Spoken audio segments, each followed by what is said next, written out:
Welcome to r/EntitledParents, where this crazy Karen at an airport attempts to get on and fly someone else's private jets. Just a heads up guys, this is the third and final part of my Fiverr series. If you haven't seen the other two episodes, please go ahead and check them out right here before you watch this one. But little spoiler before we get into them, these two stories are by far the most realistic ones I got. This first one cost me £40, so you know it's going to be good. I'm a gate agent for Delta and work at the Salt Lake Airport. I've been there almost a year.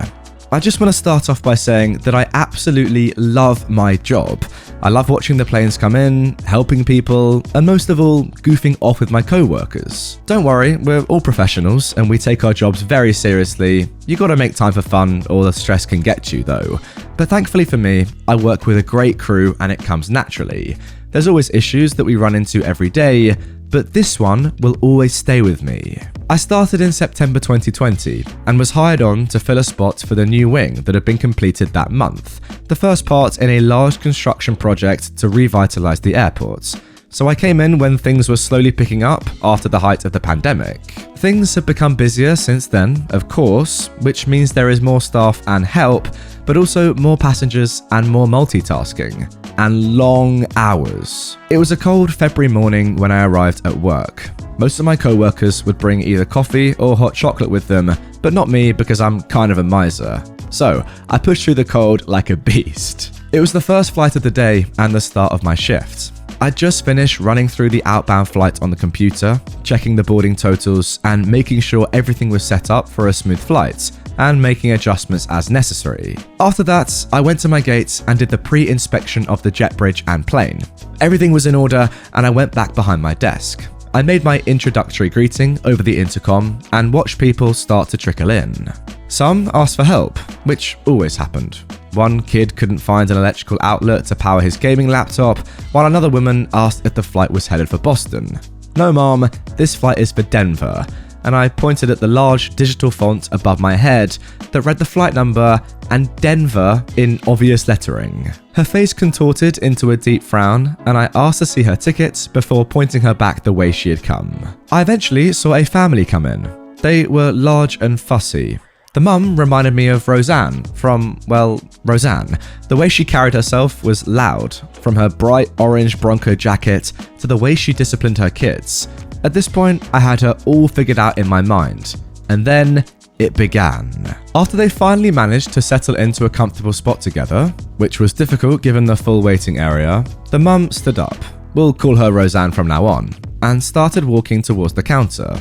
I braced myself. So it looks like me and my husband are separated. I don't know why it's so hard to organize it in a way so that families can stay together as families, but I need you to make that happen for me. This is the way it's supposed to be. Mom, I'm sorry this happened to you. The system will put you in a random seat if you do not select your seat beforehand. I'd certainly be happy to help you. She raises an eyebrow. Are you calling me stupid? I tense up. Of course not, Mom. I'm simply letting you know there's that option when you go online to delta.com or any third-party site, so in the future you can control where you're placed. If you give me your tickets, I can see where I might rearrange you guys so you're all together. She gives me a scowl and walks brusquely back to her family. She seems aggressive towards them, but I can't make out what they're saying. It looks like she's ripped their tickets from them. She storms back to me with a wad of tickets and throws them down on the counter. Here. I look them over and see that two are together, must be the children, in the very last row, and the other two are separated on either side of the plane, but it's in the middle of the plane and one is further up than the other. I also see that the row above the kids only has one seat taken. So I tell Roseanne that there may be a way to get her and her husband to sit in front of her kids, but I'll need to organise seating with another passenger first. She throws up her arms and says, "Whatever you need to do." She turns away from me and leans her back against the counter.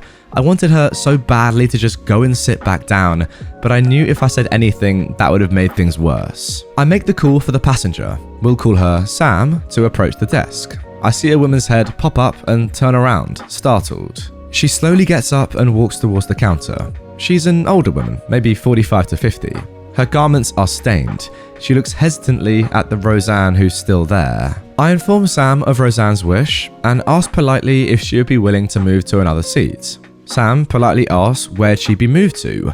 I inform her of the open spot further up the plane near the middle, or even further up from that, where the husband's seat is. She frowns and tells me she can't. She needs to be by the bathroom because of her medical condition. Roseanne quickly turns towards Sam and slams her open palm on the counter. "Oh, give me a break. You think you're gonna pee your pants?" I couldn't believe she said that.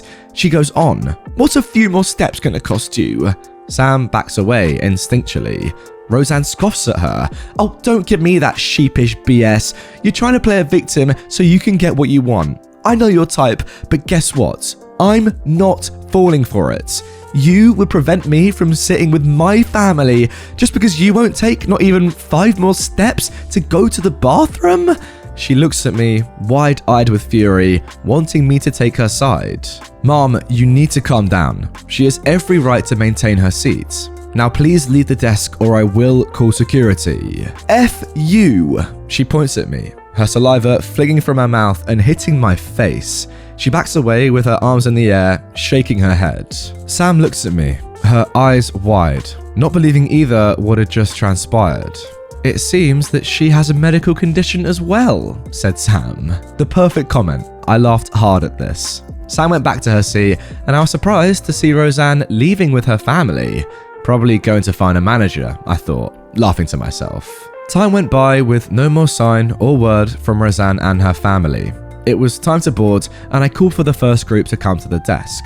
They were processed smoothly, and then I called for the second group. By the third group, I was baffled the orange jacket hadn't reappeared. She's gonna miss her flight, I thought, but I was kind of glad to be perfectly honest. I processed Sam and apologised for what she had to go through earlier, and then I told her it looked like she wouldn't have to deal with that woman after all. She seemed relieved. I made the final call, calling Roseanne, can't disclose her real name of course, and her family, who were the only ones missing. They never showed though, so I sealed shut the door to the plane. As I turned to head back through the jetway, I heard a familiar voice shouting outside. I quickly looked through one of the small windows in the jetway and saw a bright orange jacket running across the apron, the tarmac, from airport personnel. I watched as she disappeared behind another plane. Come to find out later, she found her way to the eastern side of the airport and tried to force her way onto one of the private jets stored there, demanding they take her, waving her ticket like a lunatic. Thankfully, security was able to stop her before her and her family got hurt.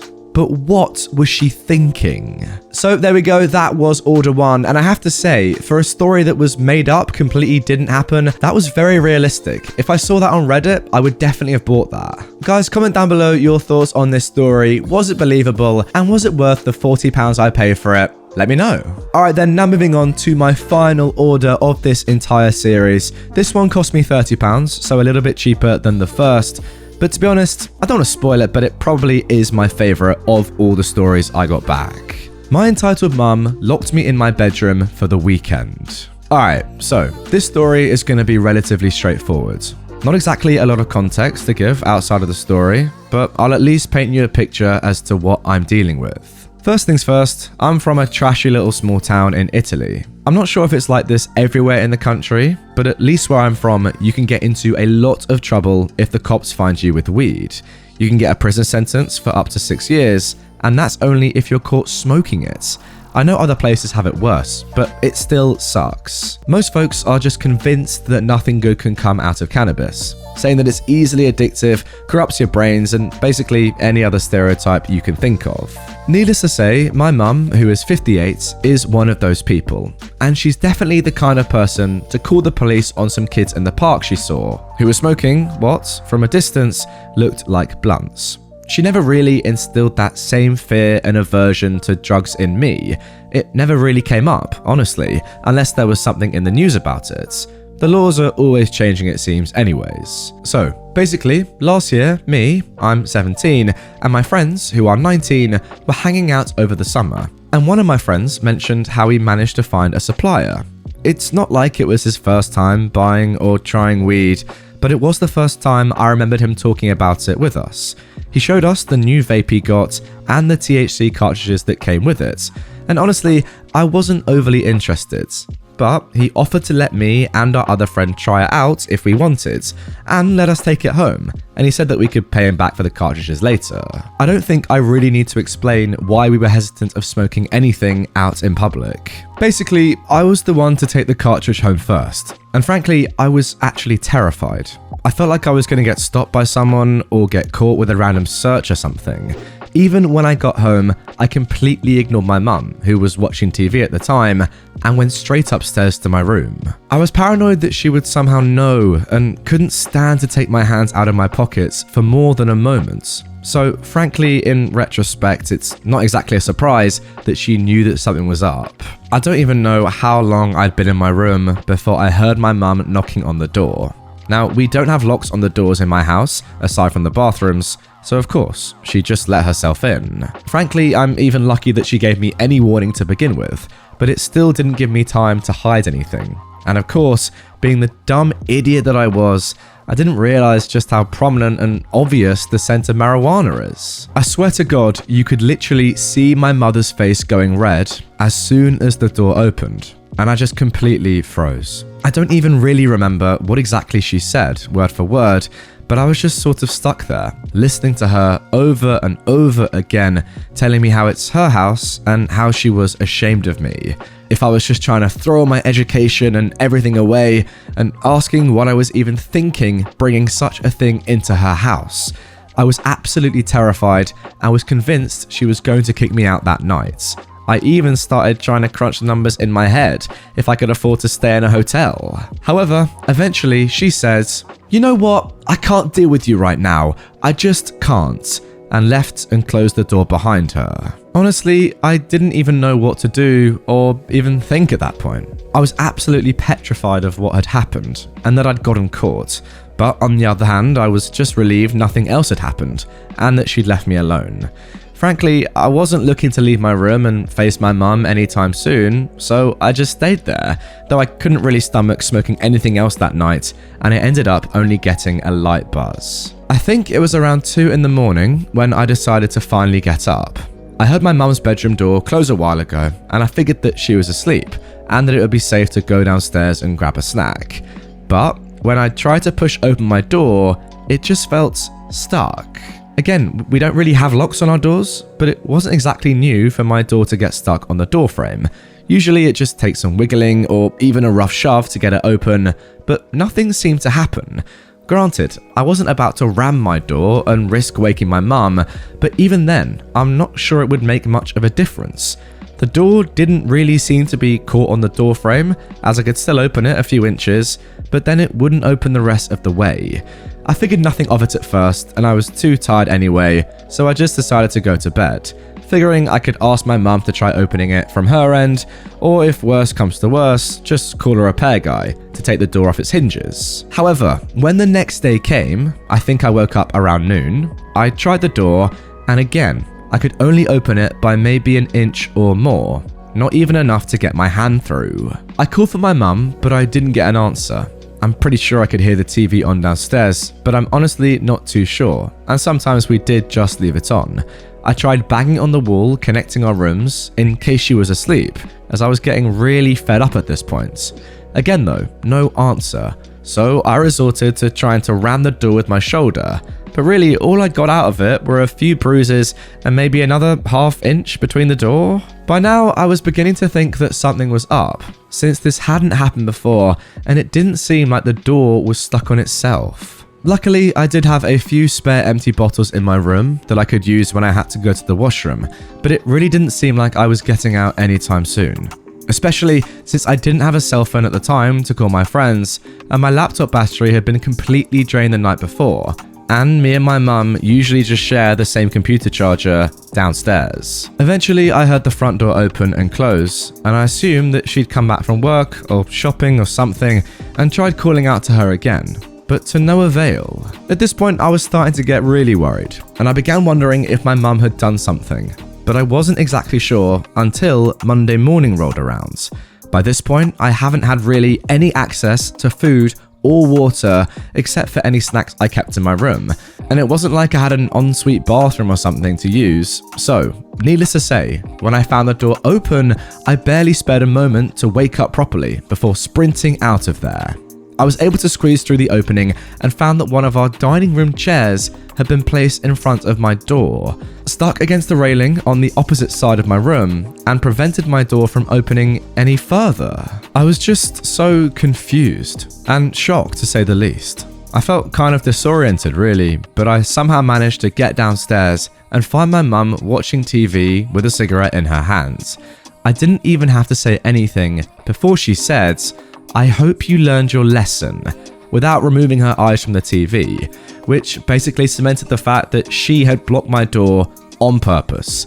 Like, what? I mean, I know grounding kids in their rooms isn't exactly a new concept, but that felt very excessive. And look, I feel like I could be overreacting, but I'm honestly not too sure. At least it was just a weekend, but again, I didn't have access to anything, and I honestly haven't really told anyone about it, because I'm still worried it will just sound like I'm just whining. Either way, it still seems like an entitled parent story. Yeah, I'm a really big fan of this one. Guys, comment down below, out of all 6 posts, all 6 Fiverr orders that I've shown you, which one do you think was the best? Which was the most realistic, the most believable? I really want to know actually, because, you know, I've really enjoyed this process. It's actually been quite eye-opening because honestly, I was under the impression that a lot of stories on Reddit were probably, if not exaggerated, just plain fake. But in reality, I've realized that even the very best creative writers that, to be fair, cost quite a lot of money to order from, struggle to make fake stories sound real, right? Yes, the 2 in today's video were certainly better than the previous 4, but still, there were elements to both that didn't seem completely legit. I'm not sure. That being said, the second story I did really like. I mean, I could definitely see that happening, and it's the sort of thing that I've seen on r/entitled_parents many times before. Anyway, guys, that is going to do it for this video. Really hope you have enjoyed this and the series in general. If you haven't yet checked out part 1, it's up here, and then part 2 is there. You kind of have to watch them in order for this all to make sense, especially episode 1. Yeah, guys, do comment down below. What did you think of this series in general, and did you like it? I wanted to change it up a little bit, try something new. And yeah, I enjoyed it, so at least that's a good thing.